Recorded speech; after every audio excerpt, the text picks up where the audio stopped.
This podcast is for informational purposes only. Personal views and opinions expressed by our podcast guests are their own and not legal advice, neither health, tax, nor professional, nor official statements by their organizations. Guest views may not be those of the host. Hello, and welcome to AI or Not, the podcast where business leaders from around the globe share wisdom and insights that are needed to address issues and guide success in your artificial intelligence and your digital transformation journey. I am Pamela Isom, and I am your podcast host. And so we have a fascinating guest with us today, Marc Fiammante. Marc is a PhD student with Paris Brain Institute and leader of the Newborn Neurodigital AI Convergence Project. And he's a retired IBM fellow. Marc, thanks for joining me and welcome to AI or Not. Thank you, Pamela. Thank you for inviting me. It's a good opportunity to share my activity and why I went on with that. In 2019, a colleague of mine in IBM told me there's some interesting project funded by the Generali Foundation. It's an insurance. We were working doing artificial intelligence at that insurance, and he said the foundation is funding a project at Paris Hospital, a children hospital, to help detect children that have had a brain injury at birth, because today only 1 in 6 of these children get the treatment, which is therapeutic hypothermia. That hypothermia only works if it has been applied within 6 hours after birth. Europe, the fact that babies aren't detected leads to 5,000 deaths of infants a year, 10,000 children being impaired for life. And so that's a pretty impactful disease, having the brain injured. And there's a treatment, so why can't doctors apply that treatment? In fact, there's the only way to detect that children had their brain hurt. There is a clinical examination, which is called the SARNA or APGAR, where you're looking at the baby. If the baby is blue or had the umbilical cord around the neck, doctors are pretty sure that the baby has been affected, and they decide to put the baby in hypothermia. But then some uncertain cases, and the doctors hesitate, because if you do hypothermia, you have the baby in ICU, intensive care, and so you have to sedate the baby, intubate for food and respiration, and so breathing, and it's quite heavy. It's 72 hours at 33 degrees centigrade. Not sure how it converts to Fahrenheit, but it's quite cold. The brain will fix itself in 72 hours because you slow the chemistry in the brain, which avoids neurons that had died to propagate. So when my colleague told me, can you help with that? By the way, the WHO states on its website, and I could send you the link, that asphyxia is the cause of 900,000 deaths globally per year. So that's a lot. So when my colleague told me, do you think that because I was doing AI, we could try to do something? We started a project, and it was quite complex because there's this restriction about accessing medical data. So we were at the beginning not having direct access to medical data, but some kind of scaffolding because of anonymity and so on. So we were not progressing very fast. And there had been quite a number of research on detection based on electroencephalography, which was the medical doctor. She was a neurophysiologist, and he said, we are 5 persons like me in France, and so we need to replicate what we are doing because we're too few to address all the births that happen everywhere. There's too few people trained to do what we do to detect the babies that have had their brain injured. Mhm. Uh, then, well, we were making little progress, and well, I made fellow. There was the COVID, and I had an opportunity to take retirement because I had been working for 38 years for IBM and 3 years in the oil industry before and the military service. So I decided I could do something more useful of my life, trying to diagnose something that has that impact, on lives. The way to have legal access to the medical data was to become a student. So, okay, so as a student in the Paris Brain Institute, that made me entitled to access the medical data. I didn't want to become a PhD student to have a PhD. That's not, I don't need any more medals. I hear you. I hear you. Good strategy. And so becoming a student, it surprised a few people. They say, but you can't have a honorary PhD based on your experience. I say, no, but I need that to be officially entitled to the data. And so I got the data and I use all the AI tricks, that we had been using because in IBM we started doing AI quite early. Mhm. The name that the SVM, logistic regression, comparing images, doing some signal processing type of machine learning, but none of them had the performance. They were limited to like 92%, which means you're leaving on 100 babies, you're leaving 8 babies out of the. Yeah, and that matters.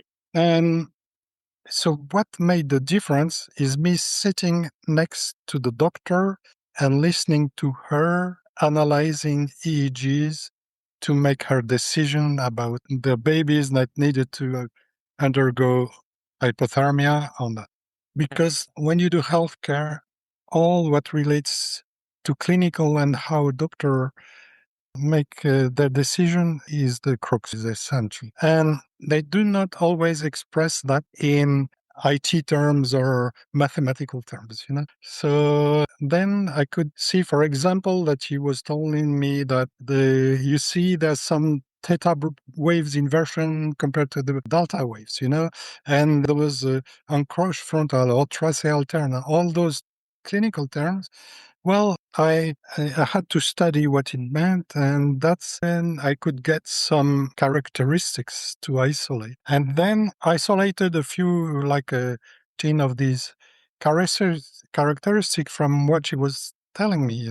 Mhm. I still use those support vector machines and logistic regression. I got up to 95% of results. But and what I did, and which was quite useful, is try to visualize those characteristics in 3 dimensions. Get three of subsamples, some of these characteristic, and do some color display in 3 dimensions to see how they relate together, where the populations, the moderate and severe cases, how they are shown in space. I could send you a diagram if you're interested, and where the mild are. And this gave me the feeling that I needed something more continuous in terms of analyzing the dynamics of the brain. I got the idea to say, okay, let's try to have a feeling of how the brain power behaves, because newborn babies, they have something which is called tracé alternant.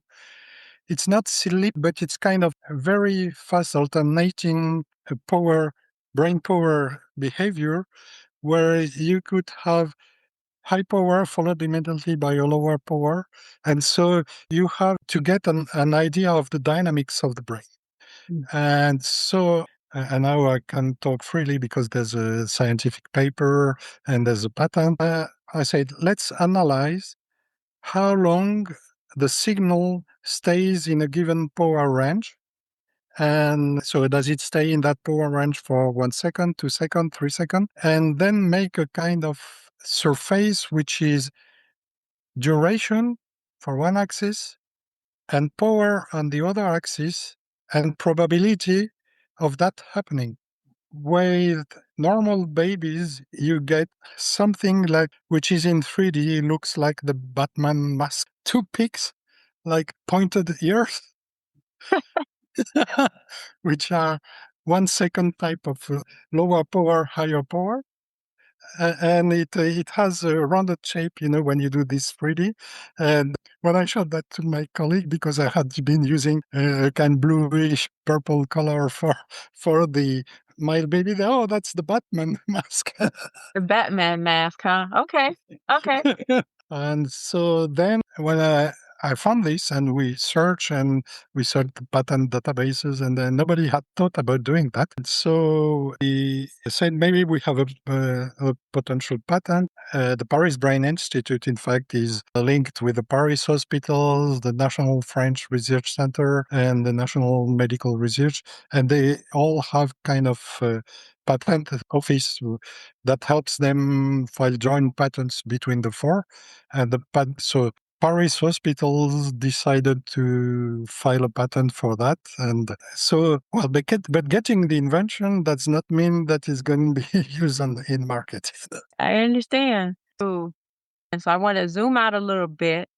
And so you talked about yourself, your career journey, and you gave us insights as to your research and helped us to understand your connection between the Paris Brain Institute and the newborn neurodigital AI convergence project. So you kind of started to connect some dots. I would like to understand how I heard some of it, but tell me more about how AI is coming together with this neurodigital convergence to help with addressing this problem and quickly solving the problem faster that you uncovered was occurring with our newborns, because this is a big deal. So tell me more about how AI is assisting with that problem diagnosis and resolution. So our artificial intelligence has two flavors, one which is deep learning or machine learning, and the other one which is symbolic AI. Mhm. And symbolic AI is more about measuring things and having rules and making out, doing classifications. I would say in the more classical way as we were doing in the past. Okay. And I just want to mention that in my approach to solving the problem, I never ruled out any of the approaches. So I didn't want to be like these animals in the car headlights and they do not move anymore. So there were headlights we were machine learning during neural networks with the EEGs, which I tried.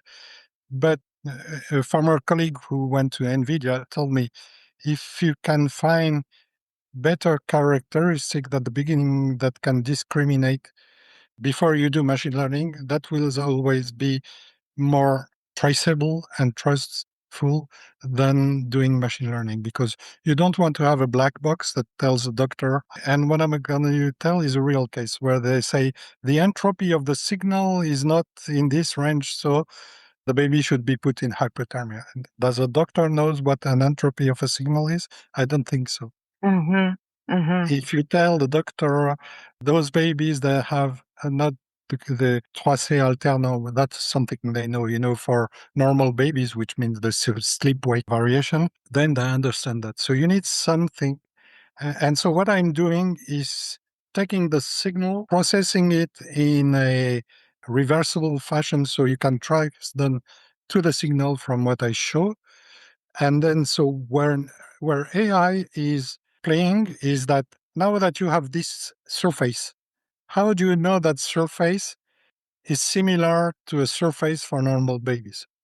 So you have to find the appropriate surface comparison process to make sure that the between your reference populations, the one that fits that new baby, Mhm. And let me tell you that I explored like 15 different surface distance measures.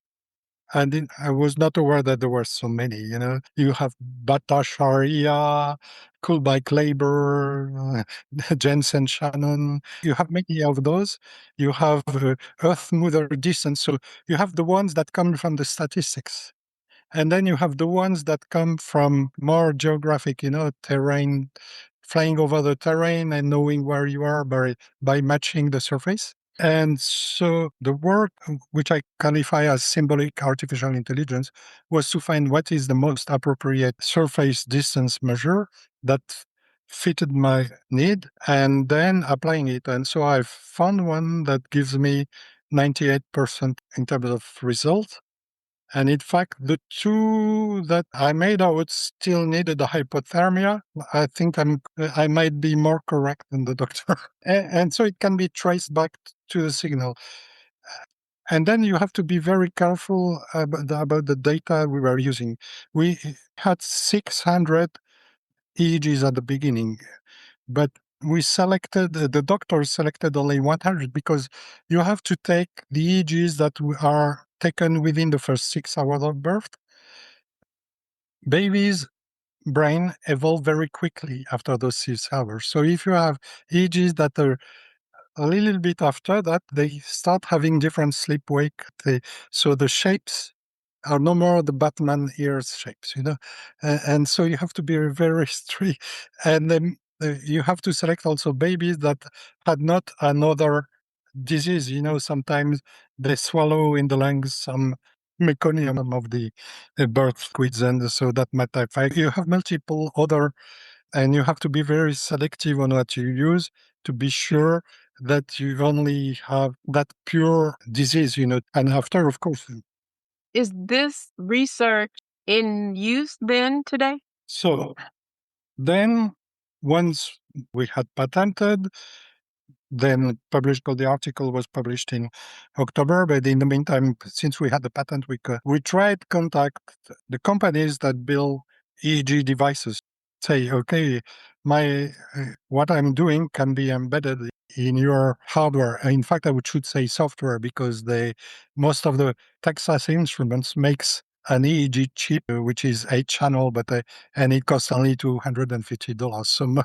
And the devices cost like $20,000 to $50,000. So most is what they put around, which is the software, and that. No, we were not successful at getting those companies. I'm not going to name any company, but they're not think that rather wait for innovations like that to be used in the market and then maybe acquiring a company. Mhm. So also, if you look at all the maternities, having a device that costs like $20,000 to $50,000 might not be affordable because you need people skilled to use the device. You need so change our mind to say, okay, we need to do something which is a lightweight approach because I only need 4 electrodes to detect, which are the is happening in the front and the side, and maybe a reference electrode on the top. I don't know if you recall, beginning of 2025, there was this huge meeting about artificial intelligence in Paris. Mhm. And so there were a kind of request for proposal for innovative projects. And I submitted my project and we got selected. And even better, we got selected to be the one presented to our president. Well, we got 1 minute with him, but that was enough. Okay, and so what happened then is during that huge meeting, we could meet with startup, not studios, but kind of fostering organization that are focusing on healthcare. They know all the issue about regulations, about getting things used in the market, and so we got one of them interested, and so we are currently in those being fostered by one of by this organization.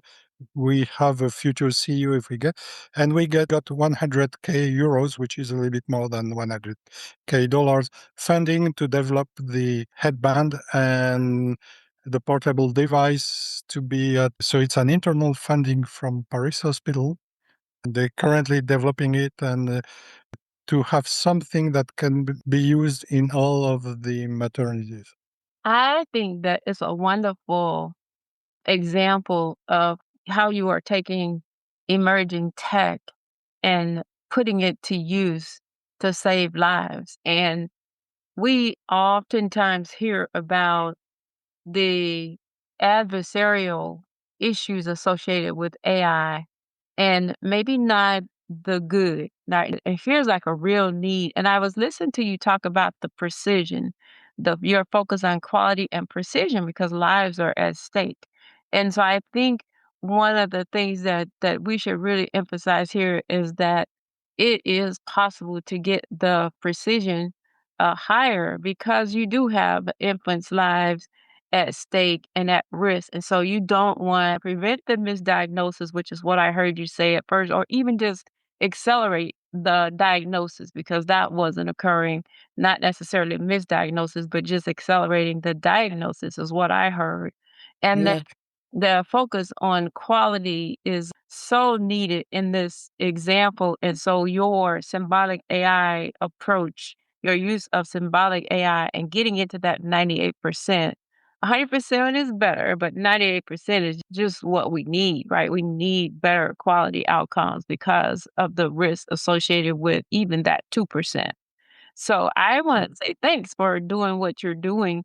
And I hope that the progress continues and that we start to see this integrated in our healthcare system today. And we're not ruling out the doctor. It's just a diagnostic aid that we give the doctor. Mm. And since the approach that we have is fully traceable, if the doctor needs to see the signal, we keep the signal and we give him the clues of why we made out that it was probably a children that needed hypothermia. Uh-huh. So the doctor still does his clinical type of examination. There's a blood biomarkers like lactates that see that some kind of injury happened, but it could be anywhere in the body, and then the EEG confirms that it was in the brain. So it's something. It's like you're measuring the blood pressure. You could have a high blood pressure because you just have been running before seeing the doctor. Mhm.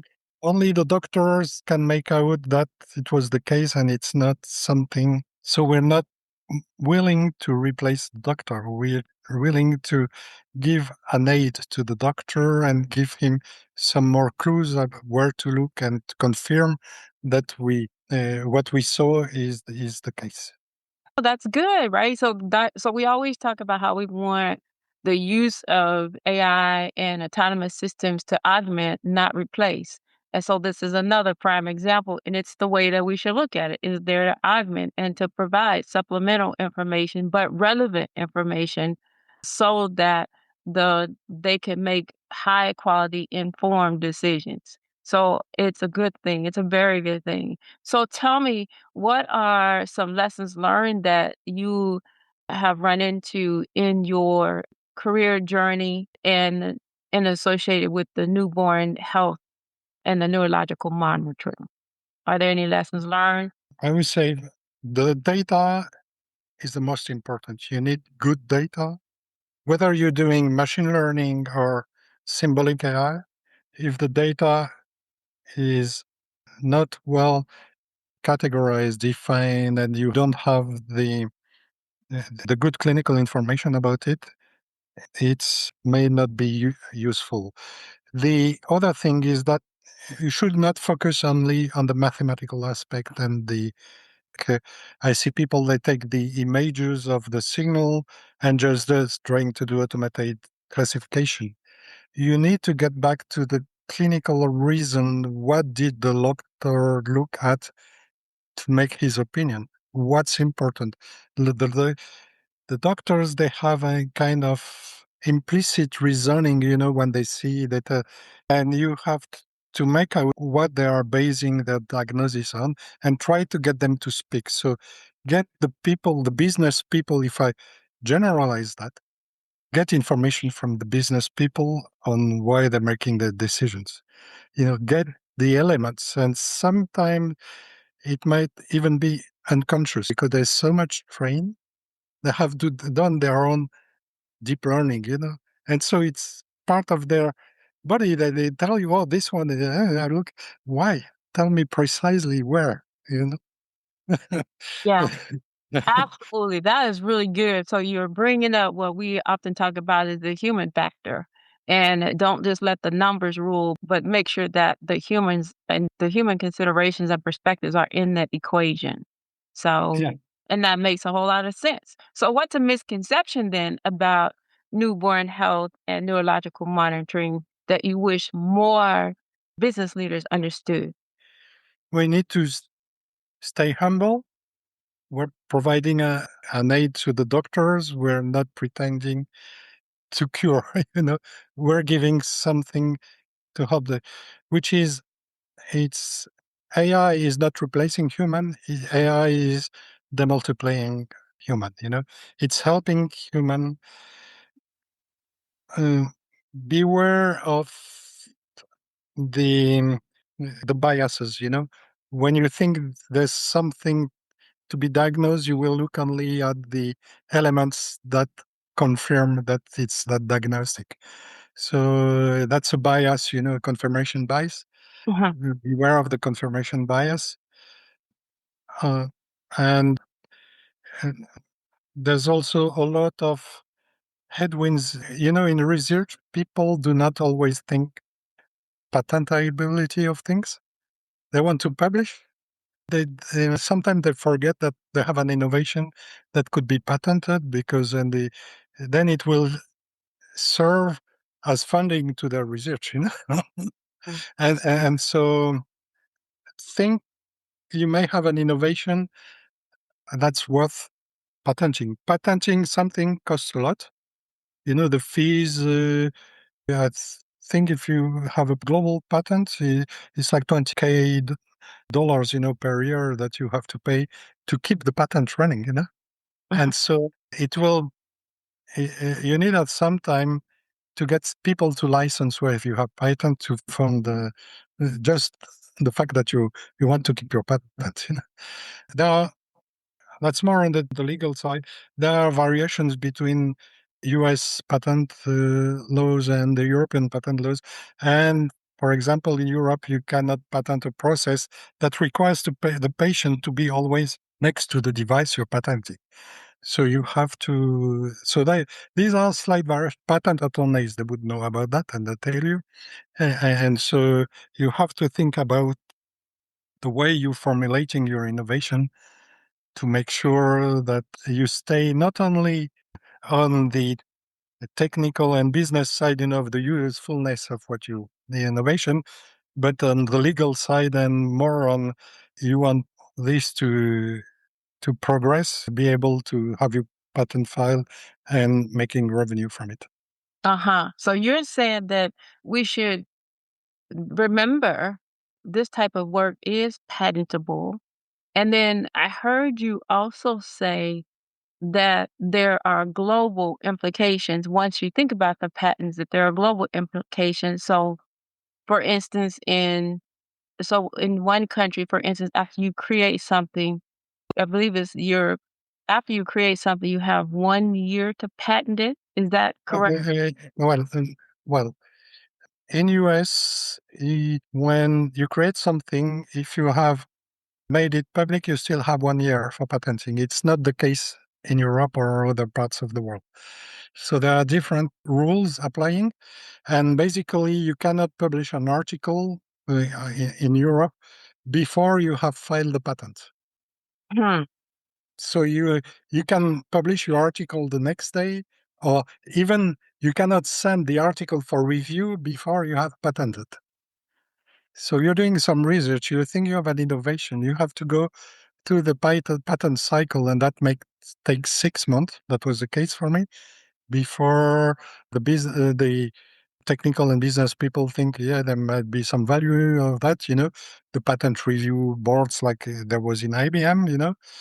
Then the patent is filed, and when you get the file date, the submission date to the patent offices, then only you can start sending articles to peer-reviewed journals or even discuss it outside. And so there are some restrictions like that. And even if you're in US, if you want to have something global, if you have not respected the European rules, you cannot get the European patent. So in fact, it's the more restrictive that applies here. I was listening to you talk about how you were able to sit next to doctors to understand how human experts diagnose with data. I don't think that we really understood to the extent to which that occurs. And we always talk about how we want to collect data, reliable data, and trustworthy data.